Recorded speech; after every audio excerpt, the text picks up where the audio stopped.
Assalamualaikum warahmatullahi wabarakatuh. Selamat pagi dan salam sejahtera untuk kita semua. Yang terhormat Ketua Program Studi S1 Keperawatan Stikes Banyuwangi, yang terhormat pemateri kuliah pakar Holistic Care, yang kami hormati dosen Stikes Banyuwangi dan seluruh peserta yang berbahagia. Pertama-tama marilah kita panjatkan puji syukur kehadirat Allah Subhanahu wa taala atas berkat rahmat dan hidayahnya kita dapat berkumpul dalam keadaan sehat walafiat. Salawat serta salam tak lupa kita aturkan kepada junjungan kita Nabi Muhammad SAW yang akan selalu kita nantikan syafaatnya. Pada hari ini, Selasa 23 November 2021, bertempat di Auditorium GBK Stikes Banyuwangi dalam acara Kuliah Pakar Holistic Care. Assalamualaikum warahmatullahi wabarakatuh.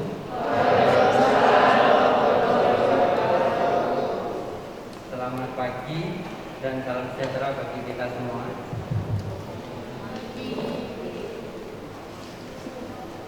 Yang kami hormati narasumber, di samping kami Bapak Selamat Widodo ST, yang kami hormati Ibu Hajah Halimatus atau yang biasa kami sebut Bunda Halimah, Bunda Halimah. Dan yang kami hormati para Bapak Ibu dosen, khususnya Prodi 1 Keperawatan Stikes Banyuwangi. Dan yang saya banggakan dan yang saya cintai, adik-adik mahasiswa program studi S1 Keperawatan semester 7. Semester 7. Puji syukur alhamdulillahirabbil alamin, sehingga pada pagi hari ini kita bisa berkumpul, dan semua ini adalah semata-mata sudah dicatat oleh Allah, ditakdirkan kita bisa berkumpul dalam keadaan sehat walafiat dan insya Allah dalam rangka thalabul ilmi, dalam rangka untuk belajar bersama, khususnya adalah materi bekam. Salawat serta salam semoga tetap tercurah limpahkan kepada junjungan kita Nabi besar Muhammad SAW, sehingga sampai hari ini kita diberikan jalan berang-berang, yaitu Islam.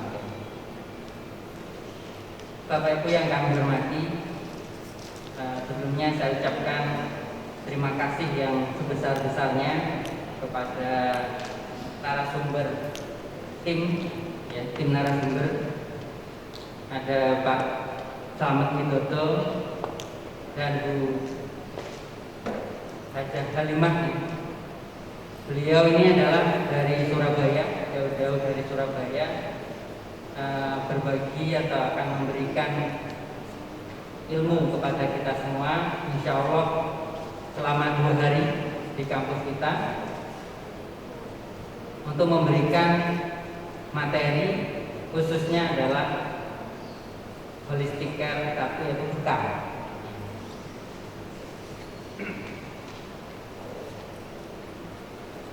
Di dalam kondisi yang semacam ini, ya, semoga pandemi segera berlalu, kita tetap harus semangat, ya, harus semangat untuk belajar, berinovasi, khususnya mahasiswa. Karena di dalam mata kuliah ini adalah ada teori, ada praktik, ada SKS teori, ada SKS praktik, sehingga ini butuh, ya, kami butuh sekali untuk menghadirkan beliau pakar di sini untuk memberikan ilmunya, dan kami juga berharap, ya, berharap kepada adik-adik semua mahasiswa untuk memanfaatkan ilmunya dari beliau waktu beliau dengan seoptimal mungkin, semaksimal mungkin. Jadi saya minta untuk apabila nanti ada jam istirahat atau ada jam, segera untuk ini tidak molor gitu ya. Jadi saya minta seperti itu karena beliau juga waktunya hanya 2 hari. Hari ini mungkin nanti akan disampaikan beberapa materi, terus setelah itu akan langsung simulasi dan mungkin ada beberapa kelompok, sehingga saya berharap kita semua nanti sudah siap dengan ilmu yang akan disampaikan oleh beliau. Itu yang saya sampaikan. Yang kedua, saya juga mengucapkan mohon maaf mungkin di dalam penyambutan ini mungkin ada yang kurang berkenan, mungkin mulai dari penginapan yang kemarin atau saat ini kami dari Prodi S1 Keperawatan Stikes khususnya mohon maaf yang sebesar-besarnya, dan semoga semua ini menjadi amal untuk para narasumber khususnya. Saya kira itu yang bisa kami sampaikan, kurang lebihnya mohon maaf. Saya akan lagi untuk tetap semangat ya, dan tetap menjaga protokol kesehatan. Saya kira itu dari saya, kurang lebihnya mohon maaf. Saya beri Assalamualaikum warahmatullahi wabarakatuh. Assalamualaikum warahmatullahi wabarakatuh. Alhamdulillahirabbil alamin. Asyhadu an la ilaha illallah wa asyhadu anna Muhammadar Rasulullah. Allahumma shalli ala Muhammad wa ala ali Muhammad. Subhanaka la ilma lana illa ma 'allamtana innaka antal alimul hakim. Selamat pagi. Semua. Masya Allah. Walaupun ada di balik masker, tetap kelihatan ceria dan semangat. Semoga apa yang kita lakukan pagi ini sampai 2 hari nanti menjadi manfaat. Bersyukur kita kepada Allah atas semua nikmat yang Allah berikan kepada kita, sehingga pada detik ini kita bisa melangkahkan kaki di tempat yang insya Allah mulia ini. Tempat-tempat diadakan kajian keilmuan, disitulah maka banyak keberkahan di dalamnya, pendorong kebaikan jenengan untuk kebaikan di dunia, kesuksesan di dunia dan di akhirat. Sebelumnya saya mengucapkan terima kasih kepada Ketua Prodi, Kepala Prodi, para dosen-dosen yang insya Allah dimuliakan oleh Allah, dengan sungguh dimuliakan oleh Allah, berkah ilmunya insya Allah. Pada mahasiswa-mahasiswi yang saya cintai, Masya Allah. Perkenalkan dulu, saya Widodo, Haji Selamat Widodo, Sarjana Teknik, ini sudah 5. Kami diundang di sini dari Lembaga Kursus dan Pelatihan PTN Atin, Pendidikan Ibu Nabawi Atin. Kami memang merupakan badan pelatihan kependidikan bekal yang terstandar Dinas Pendidikan Nasional. Jadi nanti kalau memang mengambil ijazahnya, maka terdaftar di Dinas, terdaftar secara nasional di murid pelatihan. Untuk yang muslim nanti bisa mendapatkan hologram dari PGI. Tadi bertanya nih, saya sekedar pembukaan saja, memberikan sedikit wawasan dan semangat kepada jenengan. Tadi diperkenalkan Selamat Widodo, Sarjana Teknik. Sahabat sarjana teknik, orang sarjana teknik kok ada di tempat ini? Pasti ini sarjana yang tersesat ini. Itu ya.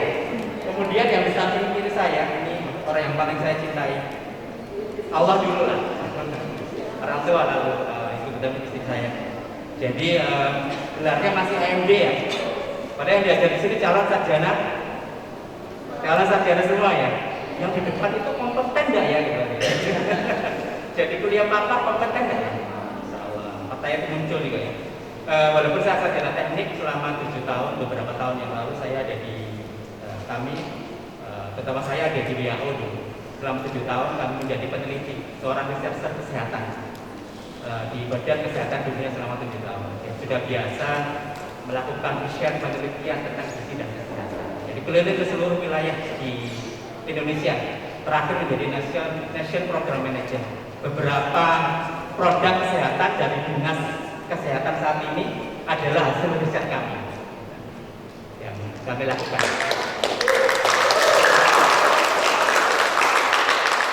Jadi sebenarnya sudah tidak tersesat lagi, apalagi yang dipelajari adalah bekam ilmu pengobatan yang mulia. Kita bagi muslim yang di sini ini menjadi ilmu pengobatan yang mulia. Bagi yang non muslim ini adalah sarana untuk menjadi lebih maslahat. Katanya saya tetap semangat semuanya. Jadi kami di sini adalah trainer nasional. Jadi di anggota KPBI itu ada Perkumpulan Bekam Indonesia. Jadi ada satu lembaga wadah kalau di keperawatan apa namanya PPBI. Ya, kami beberapa kali diundang ke ngisi kajian, ngisi pelatihan di lembaga keperawatannya. PPNI ya, PPNI. Kami beberapa kali ngisi juga. PBI itu semacam perkumpulan, semacam asosiasi seperti itu. Jadi namanya Perkumpulan Bekam Indonesia. Di situ ada jenjang-jenjangnya. Nanti kalau dapat ijazah itu nanti menjadi anggota muda. Banyak sekali aktif keilmuan yang ada. Banyak tokoh-tokoh PBI seperti Dr. Jadul Akbar. Pernah dengar? Yang jurusan Rasulullah. Kalau yang putri-putri pasti kenal akan gantengnya Mas ya. Dr. Jadul Akbar, Dr. Ramadi dan banyak-banyak dokter yang lain. Buku-buku penelitian beliau tentang bekam secara ilmiah juga dilakukan. Jadi kita nanti bicara bekam secara keilmuan. Jadi setelah menjadi anggota muda PBI, kemudian menjadi anggota PBI-nya, tentu ada ujian di dalamnya. Namanya ujian standarisasi bekam nasional. Kalau kami yang berdiri di sini bisa mengajar, jenengan di sini itu punya lisensi trainer bekam nasional. Jadi harus tunggu beberapa tahun sehingga bisa menjadi trainer bekam nasional. Saya dan Bu Hanima, sudah trainer bekam nasional. Kemudian setelah beberapa tahun kemudian baru bisa menjadi asesor penguji nasional. Nah, beliau penguji nasional. Kalau saya masih junior, belum boleh. Besok tanggal 7-9 Desember besok insya Allah di Jakarta ada ujian asesor. Jadi beruntung kita semua di sini. Mudah-mudahan kita saling bisa berbagi ilmu. Nah, begitu saja. Saya berikan semangat. Kami saja yang hanya pendidikannya di bawah jenengan. Kami saja yang bukan dari kesehatan, semangat untuk mendakwakan kesehatan ini. Karena apa? Memberi manfaat paling bagus ya di bidang kesehatan ini. Apalagi di dalam kondisi seperti ini.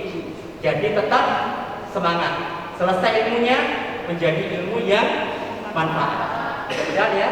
Jadi nanti setelah ini adik-adik ini, mbak-mbak mas-mas ini setelah selesai praktek pasti sudah pada pinter nanti. Kemampuan rata-rata kami kalau mengajar kami itu teman-teman murid-murid kami yang dari berbasis kesehatan luar biasa, jempolnya 2, cepat sekali angkat karena memang dasarnya udah bagus. Benar. Kemarin kami di sini di logistik kami udah 2 kali di sini. Jadi yang kemarin terakhir ke sini kami sampai ya Allah, luar biasa mahasiswa di sini. Jadi rata-rata bagus, lebih bagus dari alumni kami apabila tidak berlatih di sana. Maka beruntung jenengan sudah mendapatkan dasar itu. Nanti tinggal mengolah saja. Nanti setelah belajar bekam, dimanfaatkan ilmunya untuk orang-orang yang kalian cintai. Jadi rasakan manfaatnya bekam ini untuk orang-orang yang dicintai. Jadi kemanfaatan bekam nanti praktekkan pada ada yang sudah punya suami? BSC? Belum ya? Yang dosen-dosen nanti udah yang merasakan nanti kemanfaatannya, biarkan yang merasakan nikmatnya bekam itu orang yang bisa cintai. Suami kita dulu, istri kita dulu, biar berkah ilmunya. Kalau belum punya pasangan, jomblo menaun gimana? Ke siapa dong? Aku sambil bekam sudah cerita. Ayah, bunda, aku bekam ayah bunda, doakan nanti ya berkah ilmuku ini manfaat, gitu ya. Allah, gitu saja sambutan dari saya. Terima kasih atas waktu yang diberikan, Sungguh ini kepercayaan amanah yang luar biasa kepada kami. Kami mohon maaf apabila selama kedatangan kami sampai nanti kami pulang, apabila kami ada kesalahan kami mohon maaf. Itu saja. Terima kasih. Assalamualaikum warahmatullahi wabarakatuh. Assalamualaikum warahmatullahi wabarakatuh. Alhamdulillahirabbil alamin wassalatu wassalamu ala Rasulillah la haula wala quwwata illa billah wa ba'du. Alhamdulillah atas kepercayaan yang diberikan kepada kami, yang mungkin ini adalah dunia baru bagi adik-adik. Alhamdulillah, semoga nanti ilmu yang kami berikan ini bermanfaat, tidak hanya untuk sekarang tapi untuk masyarakat luas. Mungkin materi yang saya sampaikan hari ini banyak yang sudah kami berikan saat online. Tapi ini saya hanya mereview kembali terutama apa? Kadang memang ilmu yang diterima secara online itu kan kadang banyak lupanya. Ya toh ya? Saya sendiri juga ngalami. Saya ikut seminar nanti selesai sudah kadang langsung lupa. Nah, ini perlu perkenalan lagi enggak? Ini nama saya, biasa dipanggil Bunda Halimah. Kalau di Surabaya bekemnya itu dengan Halimah Bekam. Jadi embel-embel Bekam itu sudah nyantol di nama saya. Karena apa? Ya alhamdulillah kenal Bekam sejak tahun 2009. Berarti sudah berapa tahun? 12, hampir 12 tahun. Dan alhamdulillah Masya Allah ilmunya luar biasa. Dan setelah dipraktekkan di masyarakat, Masya Allah, yang kadang datang ke klinik kami itu pasien-pasien dari rumah sakit yang kadang, Bu, saya sudah, kata dokter tidak ada obatnya. Bu, kata dokter saya sudah tidak ada umur. Kadang ada yang datang seperti itu. Tapi Masya Allah, kesembuhan sejati milik Allah. Kita sejatinya terapis hanya perantara. Siapapun itu bisa nanti jenengan adik-adik semua. Saya panggilnya adik. Soalnya saya sudah tua sebenarnya. Paling seumuran anak saya. Kami di Surabaya ada klinik Bekam. Ini keseharian saya. Kok jadi apa itu? Pengisi radio? Iya. Hari tertentu setiap pekan di hari Rabu itu saya ngisi dari tahun 2014. Ngisi tentang kajian sehat Islami. Di situ semua dibahas, mulai dari bekam, mulai dari pola hidup, mulai dari makanan.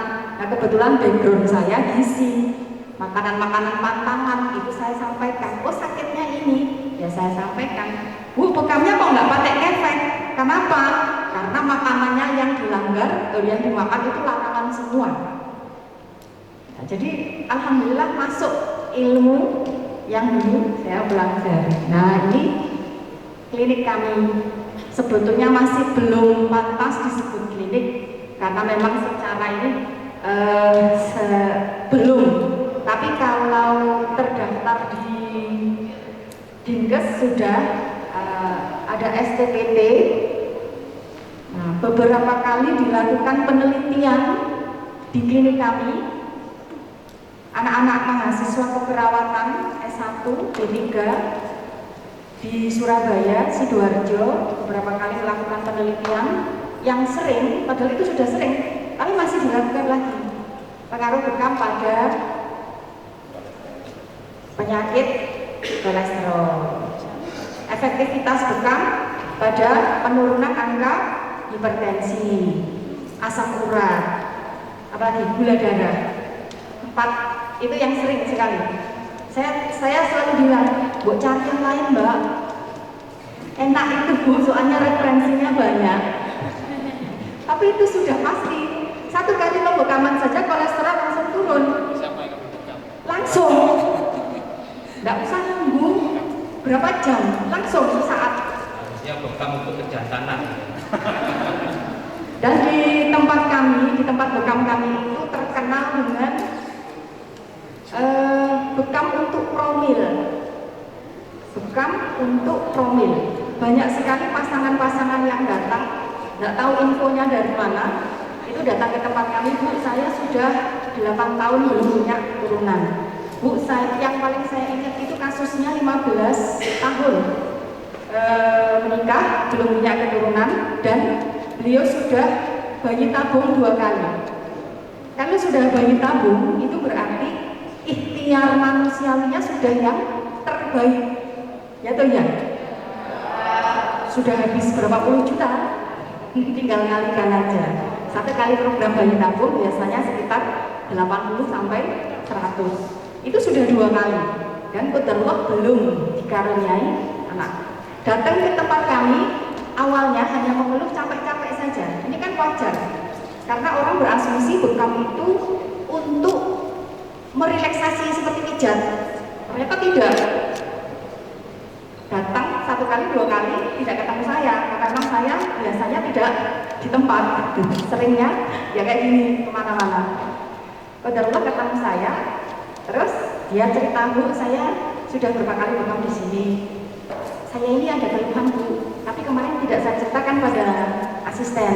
Apa keluhannya? Saya 15 tahun belum punya keturunan." Ya sudah, nanti bilang ke terapisnya, ada titik untuk program hamil. Siapa itu yang bermasalah, kan biasanya ada yang belum standar kondisinya. Nah, siapa yang bermasalah itu yang harus sering bekam. Saya bilang, nanti bisa sepekan, sebulan 2 kali, berarti 2 pekan sekali, 2 minggu sekali. Apa yang terjadi? Lama tidak pernah ketemu saya, ketemu kamu sudah hamil 7 bulan. Ya Allah. Dan itu tidak hanya 1-2 pasien. Kadang ada yang tidak laporan, ada yang tidak share. Tiba-tiba datang bawa bayi. "Bu, ingat saya?" "Enggak, pasien saya banyak." Dia sudah melahirkan. "Bu, ini saya yang waktu itu bekam, Ibu bilang seperti ini." Masya Allah. Makanya kadang di tempat kami itu terkenalnya jadi tadi bekam untuk promil. Nah, nanti kita ajarkan semua. Ada titik-titik rahasia, ada titik rahasia untuk orang-orang yang mengalami kasus-kasus masalah-masalah tertentu. Bu, saya belum menikah. Bekam untuk jomblo ada nggak? Itu yang nggak ada. Itu yang susah. Ini tadi. Ini sekilas saja. Saya alhamdulillah di Jawa Timur menjadi salah satu asesor tim penguji. Di Jawa Timur baru ada 3 ini. Saya yang untuk perempuan 2, yang laki-laki 1. Jadi ya alhamdulillah, karena sudah melewati masa-masa yang itu tadi, untuk melewati jenjang-jenjang itu harus ada tahapannya. Saya itu menang di CIE saja dari suami.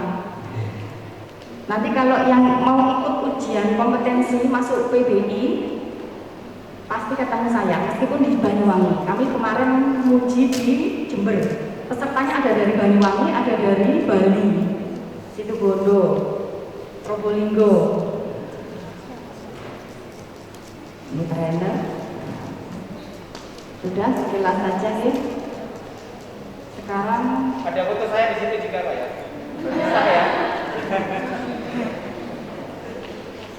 mungkin untuk yang materi selanjutnya kita review sedikit titik bekam sebelum nanti masuk ke SOP bekam.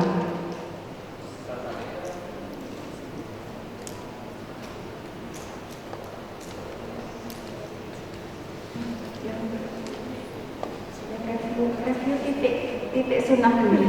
Titik sunnah.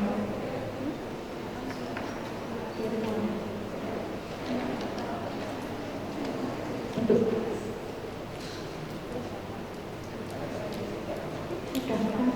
yang dikasih dari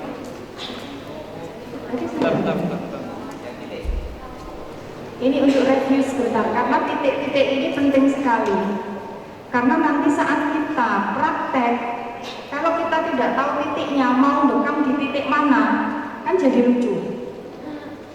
Kalau kita membekam, sebetulnya titiknya ngawur saja itu tidak masalah. Titiknya ngawur saja, Riz. Asal titik larangan dihindari. Kemarin sudah saya sampaikan di online, kuliah online sudah saya sampaikan. Titik larangan dihindari, insya Allah aman. Tetapi apakah kalau kita ada kondisi-kondisi tertentu, titiknya ngawur, enak sih enak, enteng-enteng, tapi kadang tidak tepat sasaran. Sakitnya sesek, titik sesek untuk sesek apa? Ada. Kalau kita bekam di titik lain, tidak masalah, tidak menimbulkan efek apa-apa. Seseknya kadang tidak berkurang. Makanya kadang di tempat kami ada kasus-kasus yang sudah berat karena kita mengambilnya titiknya tepat. Biidznillah, satu kali bekam, kadang ada yang merasakan, Bu, saya sembuh. Kadang ada yang WA setelah 3 hari, setelah 4 hari, Bu, keluhan yang selama ini saya rasakan itu betul-betul hilang. Padahal saya sudah ke dokter, sudah berapa kali, kadang ada yang sudah sampai ada yang MRI 2 kali. Sakitnya jelas terasa tapi tidak terdeteksi. Biidznillah dengan bekam, Masya Allah.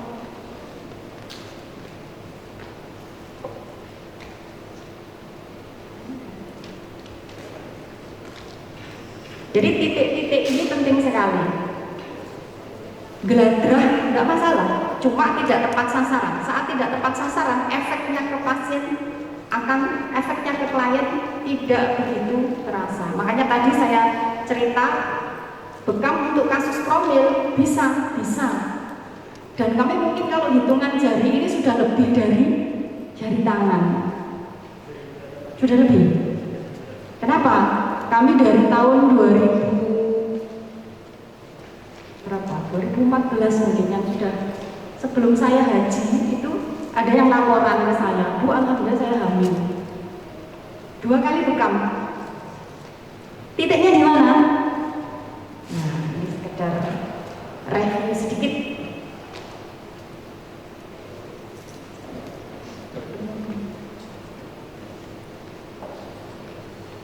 Titik-titik yang standar kalau ada sakit apapun itu yang kita ambil adalah kemarin apa namanya? Ada yang masih ingat? Titik standar.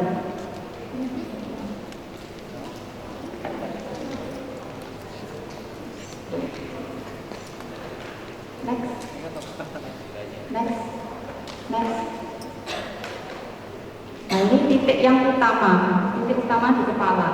Semua kasus sakit apapun, yang vertigo, yang migrain, yang pusing, sakit kepala apapun, lakukan di bekam di titik apa namanya ini? Semua kasus yang kepingin tambah cerdas, ya ini. Yang kepingin sekarang mungkin sedang menghafal Al-Quran, sedang menghafal atau mungkin mau ujian, Bu, biar masuknya cepat, bekam titik ini. Loh, betul? Percaya atau tidak percaya? Ada pasien yang waktu itu usianya masih kelas 3 SD, dia juara, dia waktu itu menghafal Quran. Dia rutin berbekam di area umum. Apa yang terjadi? Cerita ke ibunya kalau dia menghafalnya lebih cepat, ikut lomba, menang, juara provinsi. Betul? Jadi kalau kepingin ingatannya tajam, kuat, cerdas, bekam bekam di area ini. Next. Ini sama titiknya. Next. Yakuk itu ada di apa ini? Kalau bayi ubun-ubun yang masih lentur, nah titiknya di situ. Ingat, untuk titik di kepala tidak boleh banyak titik. Kalau jenengan lihat medsos, apa yang terjadi? Ada yang mohak, bekamnya kelempel semua di kepala. Ada yang ngasih ujung kayak ujung tanduk ini dua. Sudah di sini tuh nempel semua rata. Ada yang penuh. Satu rambut ini dikasih semua. Itu nanti bahaya. Jangan sekali-kali ambil titik kepala itu lebih dari 3. 3 saja itu harus bertahap. 1 selesai, lakukan 1 lagi, selesai, 1 lagi. Tidak boleh 3 itu langsung tempel berbarengan. Itu catatan penting.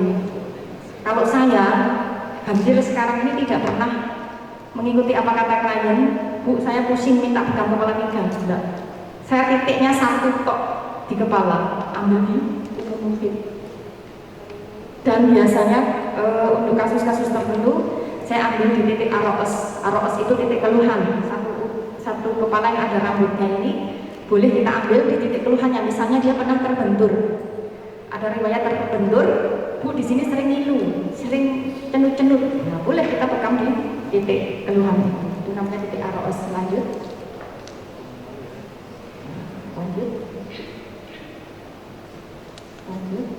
Ini aroos yang tadi saya sampaikan. Nah, lanjut. Al-Adain itu titiknya di mana? Di leher. Semua kasus di kepala itu kan harus dikerok. Bu, saya malu kalau dikerok nanti jadi botak. Ya, memang seperti itu. Apakah boleh kalau tidak pakai tidak harus dikerok, boleh nggak pakai alat? Tidak disarankan karena tidak efektif. Karena saat nusuk terkena rambut, tusukannya tidak maksimal dan nanti saat pengeluaran darah yang keluar hanya sedikit dan rambut itu kadang kotor. Jadi disarankan memang harus diratakan, dikerok, dicukur. Nah, ada beberapa yang tidak mau, akhirnya apa? Bu, saya keluhannya di kepala. Kalau tidak mau dikerok, tidak mau bekam kepala, ambilnya dari mana? Ya, ada air ini paling enak, efektif. Termasuk semua keluhan yang ada di kepala. Mata sering pegel, mata sering pedes, ambil dari al-adain. Sakit gigi, ambil dari al-adain. Sakit gigi bisa banget. Apalagi sinusitis. Ada enggak yang sakit sinusitis? Yang sering bersin, bahkan sudah operasi. Kami pernah nangani kasus yang sudah pernah operasi sampai 3 kali. Kasus sinus. Mau operasi yang keempat. Saya bilang, Pak, kalau mau nggak usah operasi, tapi lakukan bekam untuk sinusnya. Kalau untuk titik al-adain ini titik jauh, efeknya agak lambat. Kalau untuk sinus, kalau mau langsung berkurang sekali keluhannya, di mana titiknya? Jangan pasti tahu. Di area wajah. Ada area, apa namanya? Apa ini namanya? Sinus frontalis dan maxillaris. Itu bekam di situ, masya Allah, sembuh. Sudah operasi 3 kali. Yang keempat akhirnya bekam 1 kali di area sinus frontalis, sinus maxillaris. Alhamdulillah sampai sekarang tidak operasi dan dia merasa lebih nyaman. Bu, kalau di depan kan nanti bekas. Kalau di tempat kami ada namanya bekam estetika. Ini kita ajarkan untuk tingkat lanjut supaya tidak bekas. Bagaimana? Ada tekniknya. Jadi di sini tuh nanti kalau belang-belang kan jadi lucu kayak badut. Di sini merah, di sini merah. Ada tekniknya supaya tidak membekas. Kalau memang dia tidak mau bekam di area wajah, efektif Untuk kasus-kasus sinus bisa dilakukan di titik apa namanya? Al-A'dha'i. Next. Nah, ini titiknya ya. Jangan ke samping, jangan ke depan. Coba lihat medsos, banyak sekali titik di area leher ini. Ada yang naruhnya di samping, ada yang naruhnya di depan. Bahkan saya ada klien yang ada bekasnya itu di bawah telinga. Ini titik bahaya ini. Ini kemarin kan masuk titik larangan. Ada yang bekam seperti itu. Saya tanya, Mbak, itu untuk apa? Jadi titiknya itu ada 3 di leher. Di leher 1, tengah-tengah, di bawah telinga. Saya tanya, Mbak, itu kasusnya apa? Keluhannya apa? Sampean bekam di mana? Manggil Bu, tetangga saya manggil, saya ikut-ikutan. Sampean tahu itu titik apa? Itu titik bahaya. Akhirnya nggak pernah berani bekam yang sembarangan. Akhirnya datang ke tempat kami rutin. Waktu itu dia belum punya anak, sudah nikah 8 tahun. Dengan bekam rutin, tidak untuk ngejar promil, sehatnya dapat. Dia ada kasus sinus, sinusnya sembuh, hamil. Sekarang sudah punya anak. Ya, Al-A'dha'i. Ini jangan ke samping karena di sini ada vena jugularis. Bahaya. Bawah telinga ada kelenjar getah kemih. Itu titik-titik larangan. Betul-betul harus dihindari. Lanjut.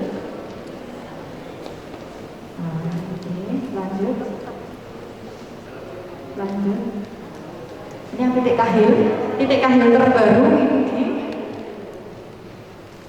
torakal 1 atau torakal 2. Kalau yang dulu itu ada di cervical 7. Beberapa kali laporan masuk pada kami, termasuk tim yang di Jakarta, di Jakarta, beberapa kali yang dilakukan saat titik kahilnya itu terlalu tinggi, dia mengenai torakal cervical 7, itu banyak yang mengeluh lidahnya keluh setelah berbekam. Bahkan ada yang celak, cedal, tapi temporal, hanya 1 jam, ada yang laporan 1 jam, ada yang parah itu sampai 3 jam. Bu, lidah saya itu kesemutan, keluh, ngomong itu sampai kayak cedal, itu sampai 3 jam. Coba lihat titik kahilnya, biasanya terlalu tinggi, makanya jangan sampai kena di cervical 7. Turun dari cervical 7, ada di torakal 1 atau 2, insya Allah aman. Next.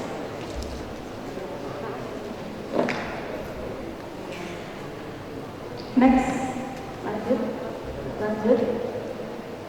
Lanjut. Nah, ini yang tadi saya cerita untuk kasus yang fertilitas. Untuk fertilitas itu ada di mana? Nanti mungkin kita tidak simulasikan karena masuk area aurat. Meskipun laki-laki di bawah besar itu kan masuk area aurat. Jadi nanti saat simulasi kita tidak sampaikan, tapi nanti saat praktek berpasangan di laboratorium kan nanti terpisah sendiri-sendiri. Yang laki-laki akan kita sampaikan, yang perempuan juga akan kita sampaikan. Nah, titik ini yang dimana? Titik nomor berapa? Titik nomor berapa? Ada yang tahu? Titik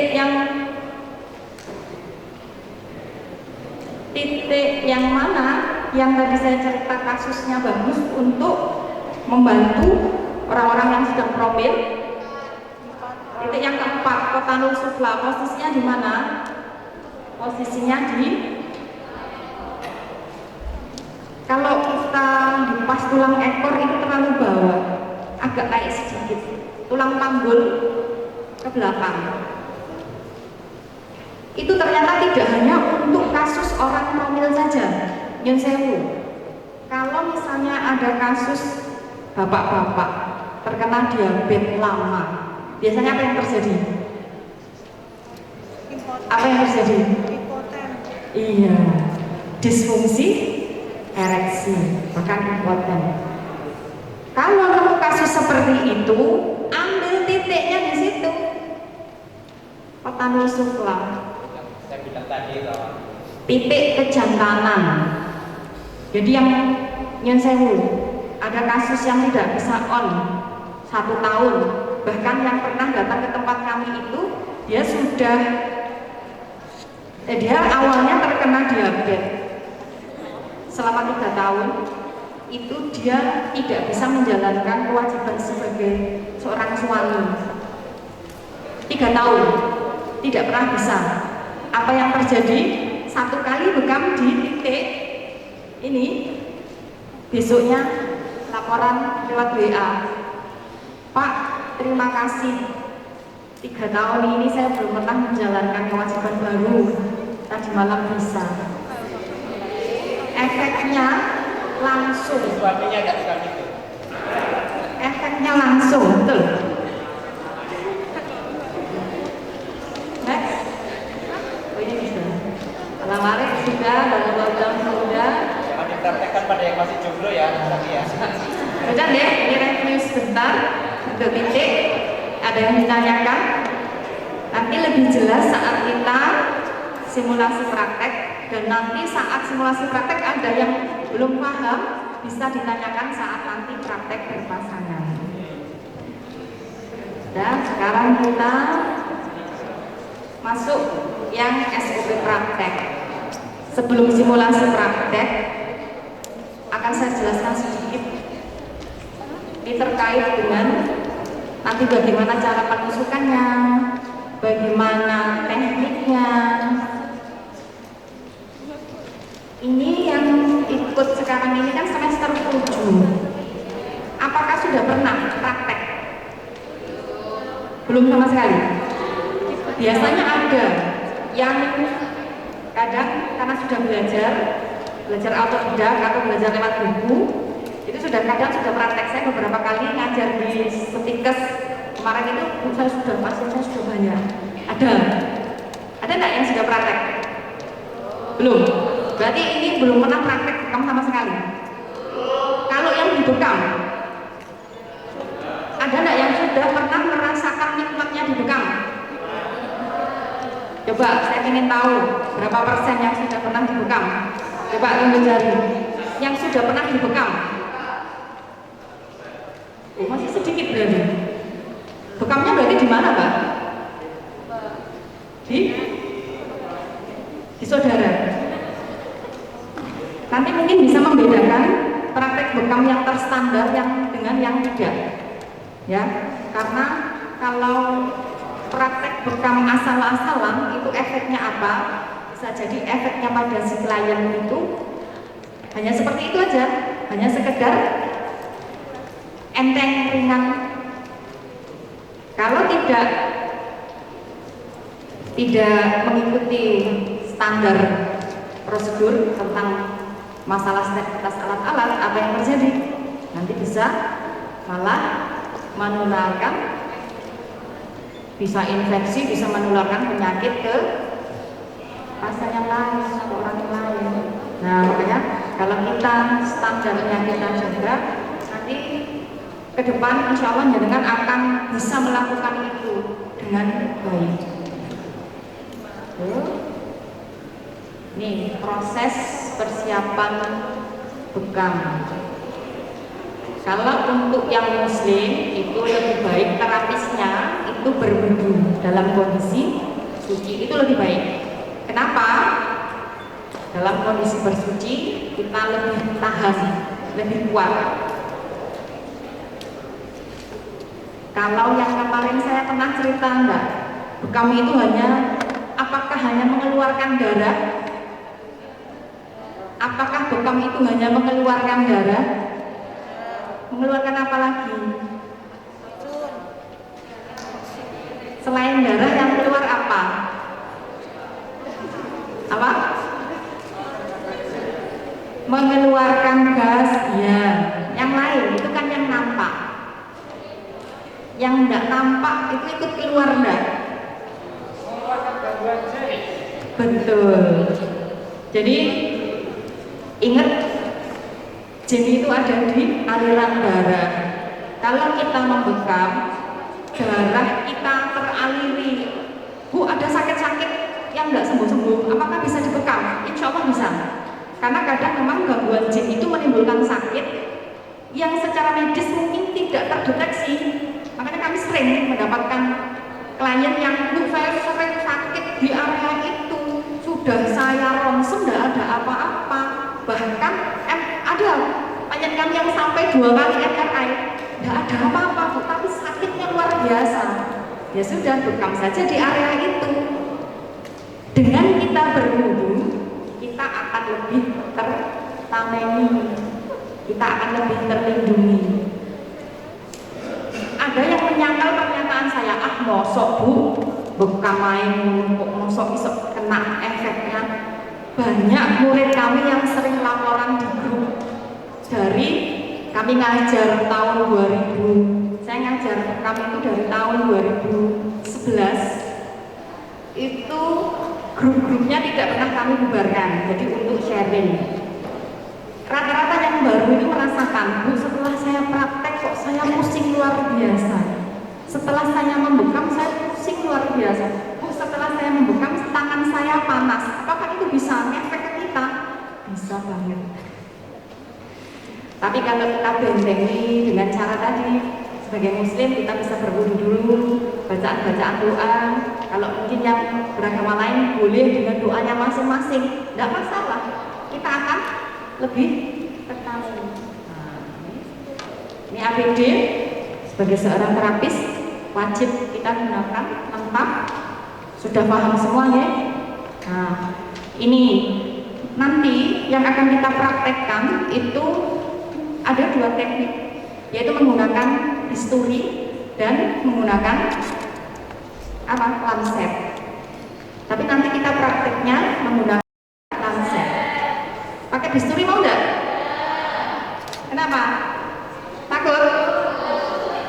Padahal kalau yang sudah merasakan pakai bisturi itu enggak mau pakai tusuk. Betul? Banyak klien kami datang, bahkan pertama biasanya WA saya, Bu, bisa pakai sayap? Oh bisa. Kalau kita pakai sayap, kalau saya sudah biasa pakai sayap, saya tidak mau pakai tusukan. Kenapa? Efeknya berbeda. Lebih terasa pakai sayatan. Apakah sakit? Enggak. Enggak sakit. Takut? Bisu bedah. Ya. Makanya bisturi nomor 15.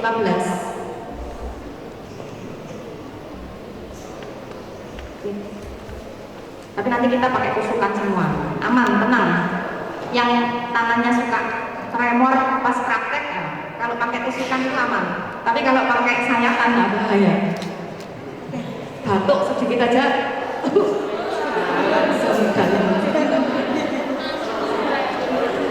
Makanya untuk syarkoh atau sayatan itu butuh jam terbang. Kalau di tempat kami pelatihan masuk pelatihan advance, pelatihan lanjutan. Jadi nanti bekam sendiri di area tangan itu kita noreh sendiri, nyayat sendiri. Tidak sakit kalau kita nanti tahu ilmunya, tahu tekniknya, itu bekam sayat itu tidak sakit dan malah nyaman sekali. Ini sudah biasa. Nah, posisi bekam yang baik dengan duduk atau tidur? Duduk. Kenapa tidur? Kenapa tidak disarankan tidur? Ada yang pernah bekamnya datang tidur langsung dibekam? Ada enggak? Kalau di klinik, di panti-panti pijat itu biasanya seperti itu. Datang tidur, dipijat dulu, masas. Setelah itu dengan tiduran tetap dibekam dengan posisi tidur. Apakah itu bagus? Kurang bagus. Itu tidak standar. Kalau ada praktek bekam yang masih seperti itu, berarti biasanya terapisnya belum terstandar. Gitu. Kenapa? Saat posisi tidur jantung tertekan. Akibatnya apa? Saat jantung memompa dengan kuat, area lain itu tidak keluar. Betul. Area lain tidak keluar, yang keluar hanya di titik area jantung saja dan sebelahnya. Yang lain kosong. Itu sering sekali ada klien yang ngeyel, ngotot, sudah bekam di tempat lain, Bu, saya bekamnya pasti dengan tidur. Kenapa saya disuruh duduk? Ya, karena memang yang efektif seperti ini. Monggo silakan duduk. Enggak, samanya tidur. Saya cuma bilang, nanti kalau ibu tidur, area yang keluar darahnya banyak itu hanya di jantung, yang lain tidak keluar. Kan sayang. Loh, saya bekam di sana itu seringnya tidur keluar semua, Bu. Ya sudah, saya ikuti. Tapi nanti pasti jenengan akan mengikuti saya. Apa yang terjadi? Waktu itu tidur, betul. Yang keluar hanya di area jantung dan sebelahnya, hanya 2 titik. Jantung dan sebelahnya, lainnya kosong, meskipun sudah ditusuk. Saya lihatkan, saya foto, kalau tidak percaya ini dulu. Kok bisa? Tanpa ditusuk lagi, saya suruh duduk, bukai semua kopnya, kop lagi, apa yang terjadi? Darahnya mengucur deras, banyak. Kok bisa ya, Bu? Saya yakin jenengan tidur, darahnya keluar banyak itu karena tusukannya terlalu dalam. Kalau kita pakai tusukan yang standar, ketebalan kulit kita berapa? Masih ingat ketebalan kulit kita berapa tebalnya? Nanti tusukan pen kita itu kita sesuaikan dengan ketebalan kulit manusia. Ketebalan kulit kita berapa? 0, berapa? Materi ini sudah saya sampaikan. Ketebalan kulit kita 0, berapa? 0,09 sampai 0,17 itu mili. Lah kita nanti ngeset pennya itu setipis itu. Bagaimana cara prakteknya nanti bisa diukur seperti kita ambil tisu. Kalau nanti bekasnya itu terlalu dalam berarti itu kedalaman. Efeknya yang keluar kalau terlalu dalam apa? Yang keluar bukan lagi CPS, tapi darah metabolisme. Nah, kalau kita tidur, jantung tertekan, jantung memompa kuat, yang keluar hanya di 2 titik, yang lainnya kosong. Setelah duduk, hanya duduk saja, tidak ditusuk, karena metabolismenya bagus. Posisi terbagus itu kan sebetulnya posisi kita berdiri. Tapi apa kalau kita berdiri itu nyaman? Nah, capek. Tapi di Mekah, di Arab, kami punya teman yang di sana, rata-rata mereka mintanya itu berdiri, bekam dengan berdiri, karena paling bagus sirkulasinya dengan berdiri. Dengan duduk pun, insya Allah si pasien nyaman, tidak capek, dan itu sudah efektif. Jadi intinya kita hindari jantung tertekan, supaya apa? Metabolismenya bagus, darah ngalir lancar. Nah, ini posisi penting ya. Kalau jenengan nanti datang ke tempat bekam kok disuruh tidur, nah berarti ini terapisnya pasti belum tahu, belum paham. Mengenai kulit yang akan kita lakukan perlukaan, dibersihkan, kita oles dengan minyak zaitun. Kenapa kita menggunakannya minyak zaitun? Bu, kenapa tidak pakai betadine? Kenapa tidak pakai alkohol?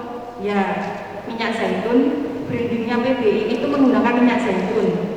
Minyak zaitun itu sudah mengandung apa? Antiseptik alami.